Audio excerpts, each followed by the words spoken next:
Hello बच्चों, कैसे हैं आप सभी। आज हम क्लास 12 केमिस्ट्री का चैप्टर नंबर 2 सॉल्यूशन विलियन स्टार्ट करने वाले हैं। और ये चैप्टर को बहुत डिटेल में, बहुत डीप में पढ़ना होगा, क्योंकि इस चैप्टर से न्यूमेरिकल आते हैं। और जब एग्जाम में न्यूमेरिकल आते हैं तो सर पकड़कर बच्चे बैठ जाते हैं। तो कृपया इस चैप्टर का एक एक कंसेप्ट बहुत ध्यान से देखें। एक एक वीडियो को दो दो बार देखेंगे, तब जाके ये चैप्टर आपको याद होगा, है ना। तो इस चैप्टर के न्यूमेरिकल की वजह से इस चैप्टर को बहुत ज़्यादा अटेंशन के साथ हमें पढ़ना होगा। चलिए स्टार्ट करते हैं हमारा नया चैप्टर, जिसका नाम है सॉल्यूशन। तो देखिए बच्चों, जैसे ही सॉल्यूशन विलियन शब्द बोला जाता है तो आपके दिमाग में एक इमेज बनती है कि विलियन क्या होगा, कि ज़रूर इसमें दो या दो से अधिक कुछ पदार्थ होंगे जिसको पानी में घोलकर बनाया गया होगा, है ना। जैसे कि मेरे पास एक कंटेनर है, बीकर है जिसमें पानी भरा हुआ है, और उस पानी के अंदर मैंने रखा हुआ है ये वाटर है, और इस वाटर के अंदर प्रेजेंट है आपका NaCl मतलब नमक।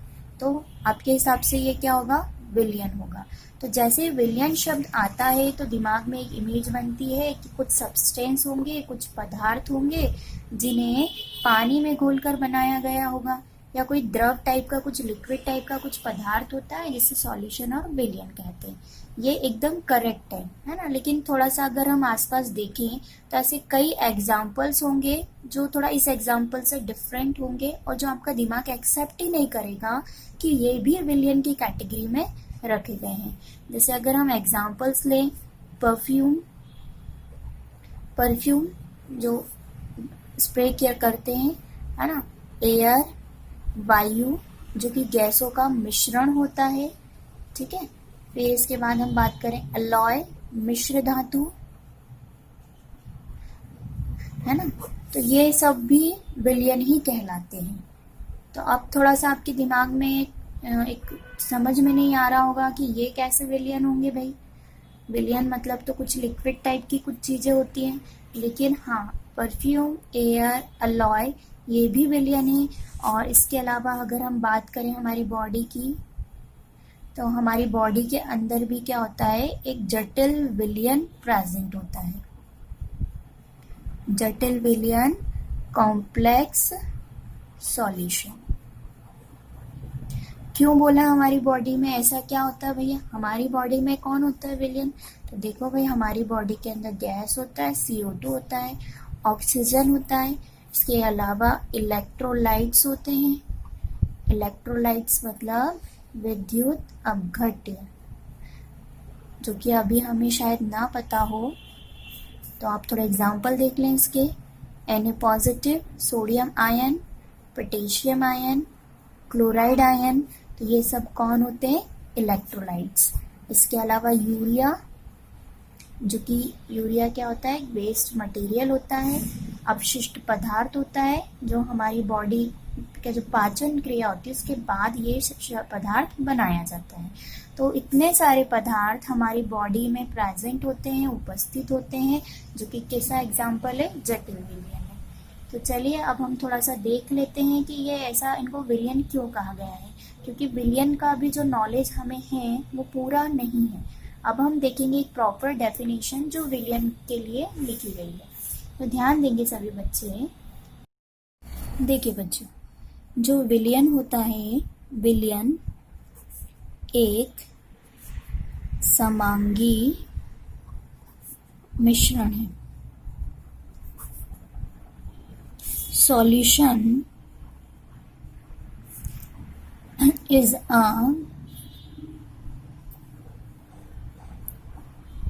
Homogeneous mixture.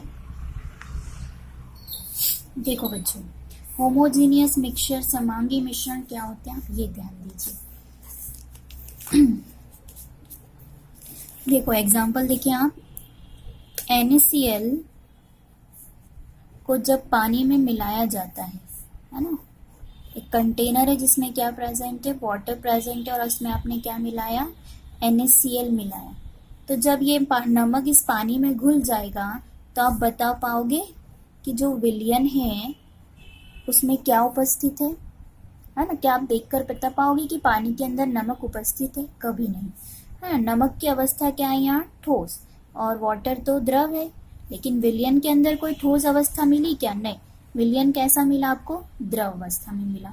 तो समांगी मिश्रण होमोजीनियस का मतलब होता है कि अलग अलग अवस्थाओं को मिलाया तो जाता है, लेकिन जो विलयन की अवस्था मिलती है वो कोई एक अवस्था मिलती है। विलयन हमेशा एक अवस्था में होते हैं। लेकिन अगर हम कुछ इस तरह की चीजें मिलाएं कि एक पेन है और एक पर्स, इनको मिलाएंगे तो डेफिनेटली आप आइडेंटिफाई कर पाओगे, बता पाओगे कि ये अलग अलग चीजें हैं। लेकिन विलयन जो होते हैं वो समांगी मिश्रण होते हैं। चलिए, तो पहला पॉइंट ये। सेकंड पॉइंट ये है कि ये जो अलग अलग अवस्थाएं आप मिला रहे हो, जो भी पदार्थ मिला रहे हो, एक जैसा मिला रहे हो, अलग अलग मिला रहे हो, ये कैसे होना चाहिए? अक्रियाशील होना चाहिए। अक्रियाशील मतलब नॉन रिएक्टिंग। किसकी बात कर रहे हैं यहाँ पर? जो भी दो पदार्थों को मिलाकर आप विलयन बना रहे हो, वो पदार्थ आपस में अक्रियाशील होना चाहिए। अगर क्रियाशील हो गए, मान लीजिए क्रिया की, तो वो फिर विलयन नहीं कहलाएंगे, वो कहलाएंगे रासायनिक यौगिक, केमिकल कंपाउंड। जैसे केमिकल कंपाउंड का एग्जांपल क्या होता है? वाटर होता है ना। वाटर के अलावा आप देखो, वाटर के अलावा NaCl अपने आप में क्या है? केमिकल कंपाउंड है ना। लेकिन जो विलयन होता है, उनमें जो दो पदार्थ मिलाते हैं उनमें कोई अभिक्रिया नहीं होती है, ये सिर्फ आपस में क्या होते हैं? मिक्स होते हैं। तीसरा, कि जो अलग अलग पदार्थ आप यहाँ मिला रहे हो, ये इनकी जो मात्रा है, इनका जो अमाउंट है, इनको कुछ हद तक आप क्या कर सकते हो? परिवर्तित कर सकते हो। जैसे अगर मैंने नींबू पानी बनाया, जैसे मुझे नींबू पानी बनाना है, तो नींबू को किस में मिलाते हैं? पानी में मिलाते हैं। तो जरूरी थोड़ी ना है कि मेरे घर में जैसा नींबू पानी है वैसा आपके यहाँ पे भी हो। नींबू का अमाउंट कम ज्यादा कर सकते हो, पानी का अमाउंट कम ज्यादा कर सकते हो, है ना। लेकिन रासायनिक यौगिक में ऐसा नहीं होता है। जो वाटर, जिन भी कंपोनेंट से, वाटर किससे मिलके बनता है? H2 प्लस O2 से। तो इसकी मात्रा हमेशा क्या होती है? एकदम फिक्स्ड होती है ना। कि हाइड्रोजन हमेशा 1 मोल लेंगे, ऑक्सीजन हमेशा 1 मोल रहेंगे। चाहे आप अमेरिका से पानी ले आइए, आप ऑस्ट्रेलिया से ले आइए, आप कुएं का ले जाइए, आप नदी का कहीं से भी लेकर आइए, तो ये जो अमाउंट जिनसे मिल रहा है ये इतना ही रहेगा, क्योंकि ये एक रासायनिक यौगिक है ना। लेकिन विलयन एक रासायनिक यौगिक नहीं है। तो क्लियर हुआ आपको? विलयन एक समांगी मिश्रण है। विलयन के अंदर जो पदार्थ होते हैं वो अक्रियाशील होते हैं, और विलयन के अंदर जो पदार्थ मिलाते हैं उनकी मात्रा आप कुछ हद तक क्या कर सकते हैं? परिवर्तित कर सकते हो। तो चलिए जाते हैं डेफिनेशन विलयन की। देखिए बच्चों, विलयन की डेफिनेशन देखिए, अब आपको पूरा क्लियर हो जाएगा कि विलयन एक समांगी मिश्रण होते हैं। क्लियर है आपको क्यों होते हैं? जो दो अथवा अधिक शुद्ध अक्रियाशील पदार्थों से मिलकर बने होते हैं। पदार्थ कैसे होना चाहिए? अक्रियाशील, जिनका संगठन, मतलब जो भी पदार्थ आपने मिलाए हैं, जिनका संगठन कुछ सीमाओं तक परिवर्तित किया जा सकता है। Solution is a homogeneous mixture of 2 or more non reacting substance. Substance कैसे होना चाहिए? Non reacting substance whose composition can be varied within certain limits. मतलब जो कंपोजिशन, जो दो अलग अलग कंपोनेंट हम मिक्स करें, उनका कंपोजिशन आप एक लिमिट तक क्या कर सकते हो? चेंज कर सकते हो, बदल सकते हो। चलिए बच्चों, अब हम बात करेंगे binary solution, ternary solution, quaternary. बहुत ही सिंपल सा जो लिखा हुआ बहुत सिंपल सा वर्ड है। देखिए बच्चों, अगर मैंने कहा मेरे पास सॉल्यूशन है जिसमें NaCl है और क्या है? वाटर है, तो ये यहाँ पर जो घटक है, कंपोनेंट है, ये कितने? 2, 1 + 1। तो इस तरह का सॉल्यूशन क्या कहलाएगा? Binary solution.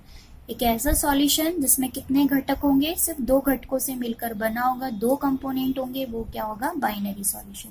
फिर टर्नरी सॉल्यूशन, जैसे मेरे पास है नींबू, नमक,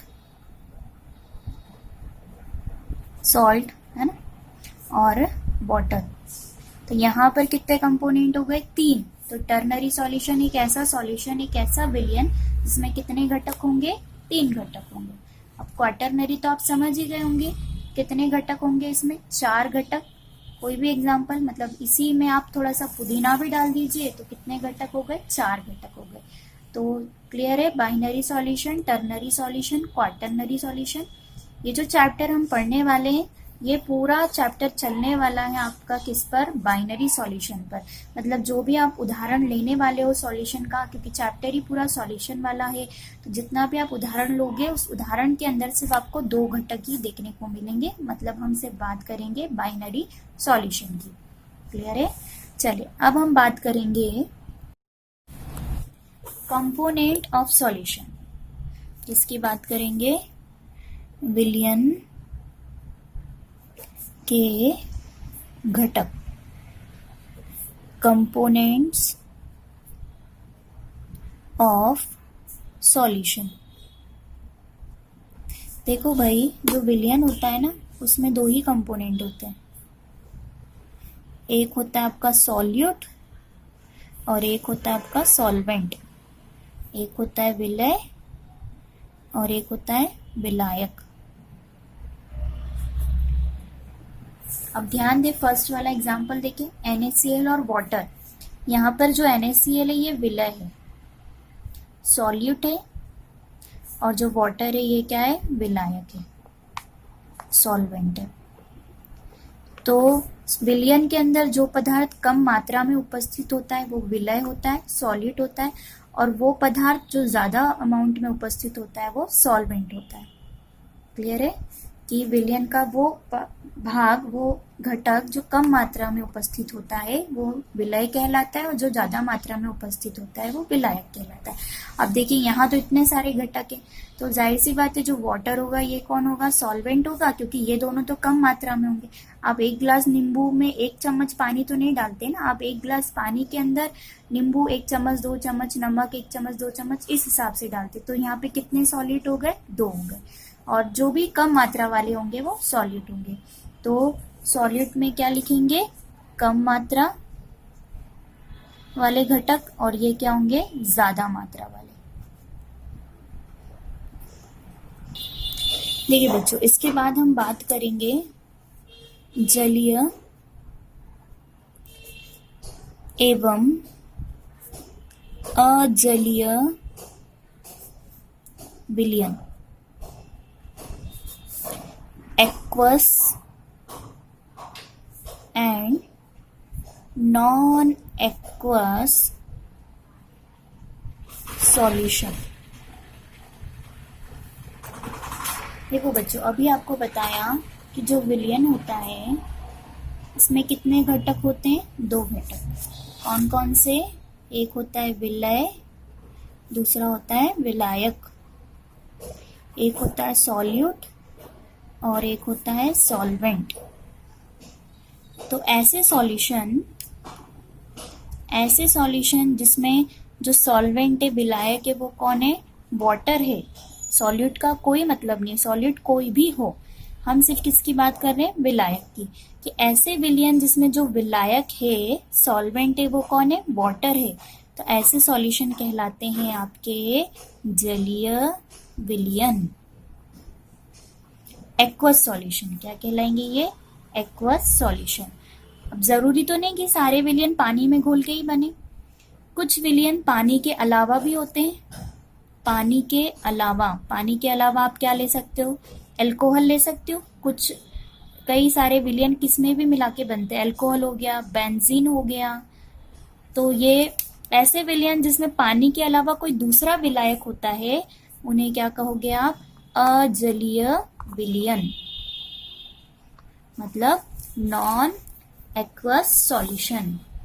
तो एक्वस सॉल्यूशन मतलब जिसमें विलायक कौन है, पानी है, और नॉन एक्वस अजलीय विलयन जिसमें विलायक पानी के अलावा कोई और होता है। क्लियर हुआ?